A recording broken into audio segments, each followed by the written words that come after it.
still be so relatable. And maybe that's because of those roots we talk so often about. On this very property we're looking at now, this is a live view of his boyhood home in Archery, Georgia, and that is the farm bell. That's the farm bell, and he would help his father on the farm with his brothers and sisters. He would ring that bell, and today the bell will be rung in his honor 39 times, representing the 39th President of the United States. Maybe, Jeff, that those kind of down-to-earth roots are what connected him through so many significant markers over the generations, starting really with the Civil Rights Movement, to his passing a few days ago. He always talked about Archery as really a place where he learned about race, where he understood the issue of segregation and the issue of humanity, that the laws of the land were not necessarily how people lived. And he spoke about one of the men that worked for his father on that farm, an African-American man that he learned so much from, so many life lessons about farming and about life, that he has said over the years has really put him on the path toward having a transformational view of race. Yeah, you look at that property. He said, all of my friends were black. It was just the people in my lives I cared about the most. And his wife, or his mother rather, Lillian, was a nurse who took care of that community.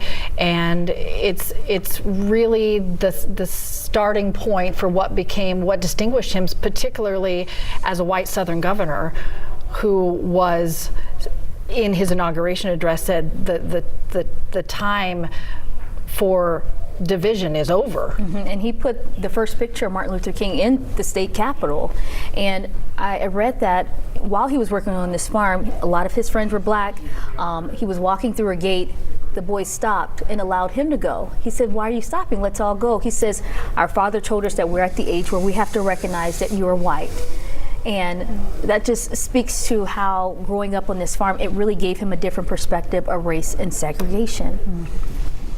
That whole area through there, and you know, there's so many issues.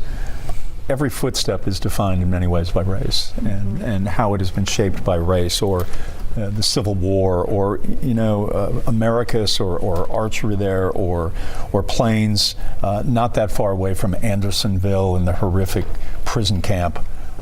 That has been one of the markers of the U.S. Civil War.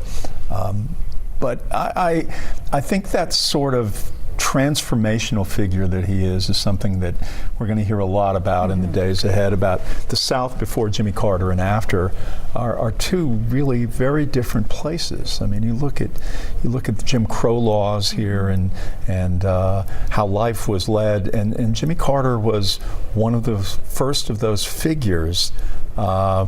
Even during his governor's address, where he talked about those times of segregation have come to an end. Yes, the governor's address, of course.